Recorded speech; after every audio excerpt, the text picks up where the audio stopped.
Cara, que maneiro. No meio disso teve uma história do Bahia também, que o Bahia jogou o torneio e o diretor...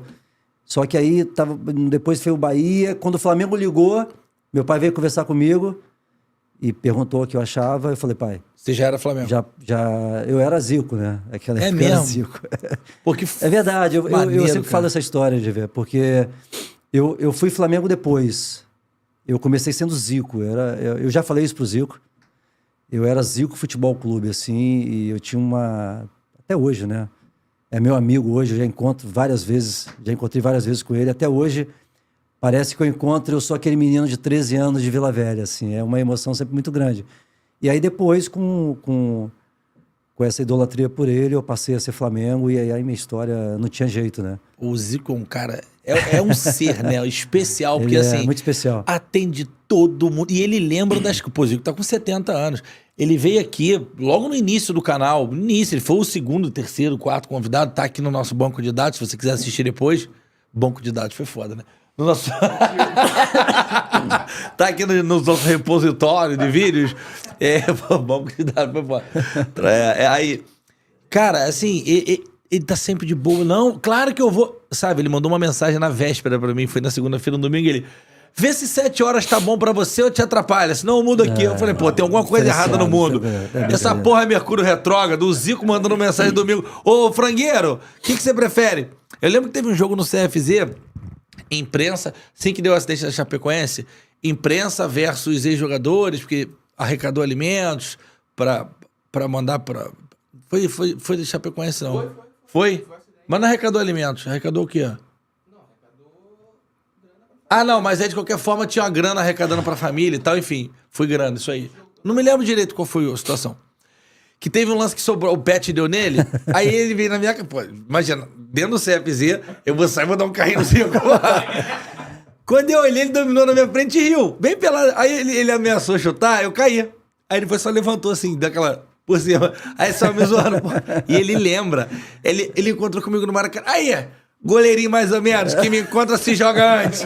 Aí encontrei com ele. Ele lembra, realmente. Ele lembra, lá na tudo, Band. cara. Aí, goleirinho mais ou menos, hoje vê.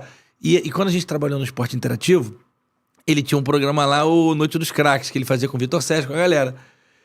E eles chegavam pra gravar e eu tava saindo. E na segunda-feira foi a época que eu tava divorciado, fiquei solteiro e tal, antes de casar com a Bebel. E tinha um pagode na segunda-feira. Cara, ele já chegava no estúdio durante o Donos da Bola, já vê como é que tá São Gonçalo. Tipo assim, pô, muito foda isso. O Zico, cara, tem noção que é o Zico? Eu assim...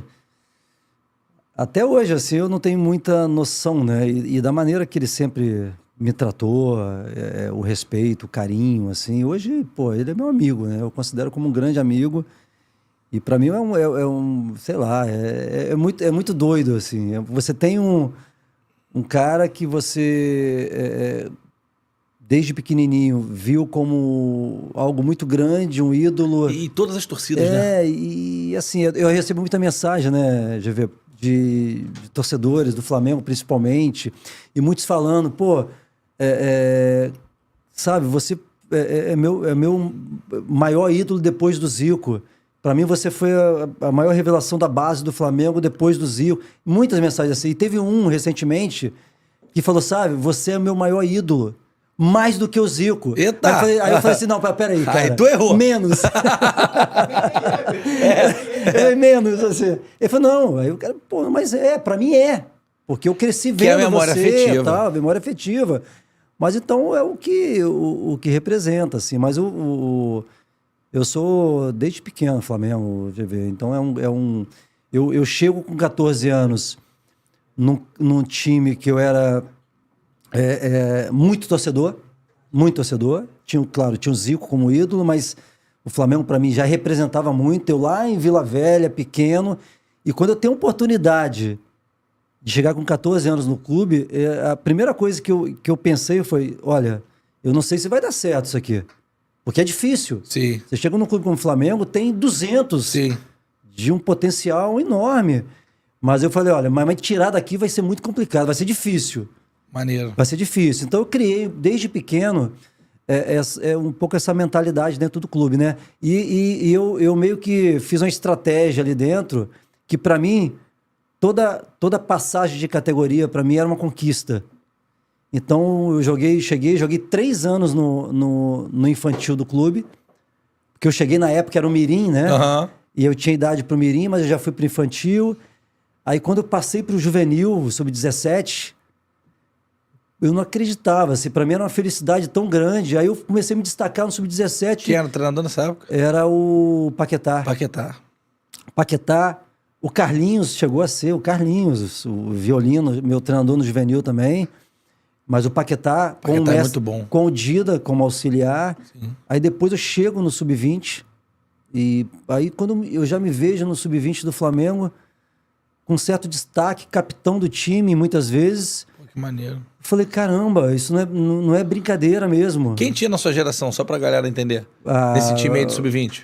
Do Sub-20 foi a geração do Magno, Magno atacante. do Gelson Baresi, do Índio, do Hugo, do Meia, do Rogers, Regis. Então, e foi uma geração também muito Quem era o vencedora. O goleiro era o Fábio Noronha. Pô, Fabinho. Fabinho, pô, cara. Maravilhoso. Beijo pro Fabinho. Fabinho Noronha, O cara mais louco que eu já vi na vida. E que eu tenha visto Mas, na base. cara, um potencial. Eu nunca vi na base igual. E a gente foi junto pra seleção de base também. E 1,80 m, né? 1,79 m. Não era tão alto, Fábio. Então foi um pouco essa minha passagem. Sabe que é assim, legal no que você futebol de falou base? do moleque aí que falou assim: ah, você é meu ídolo? Porque eu lembro, a gente na base, eu na base, você já no profissional, minha prima Bruna, minha prima Dani e a minha irmã, a Michele, elas recortavam no Jornal dos Esportes. Porra. Já te falei isso. As fotos que sabe, mas tinha um caderno. Aí iam pra Gávea, que a gente às vezes chegava pra treinar fora, quando voltava, vocês estavam treinando ali à tarde e tal. Com o caderno dele pra pegar autógrafo. Que Pô, isso era doideira, do né? cacete, mano. Hoje era selfie, né? Hoje em dia. Não tinha selfie. Não, pô. Era caderno, pasta e a caneta. né? Exatamente isso. Mas muito assim, minhas primas, minha irmã, todo mundo. Aí chegava na rua, as menininhas da rua, deixa eu ver, sabe? Assinou, as fotos não sabe. Lá em São Gonçalo, lá em Neves, eu lembro disso. Você amarrou no corte, né? Então me ajuda, pô. Eu quero aquela plaquinha de 100k. Se inscreve no canal, me dá essa moral. Vamos comemorar junto. Eu quero essa plaquinha. Se inscreve aí, dá like e ativa a notificação.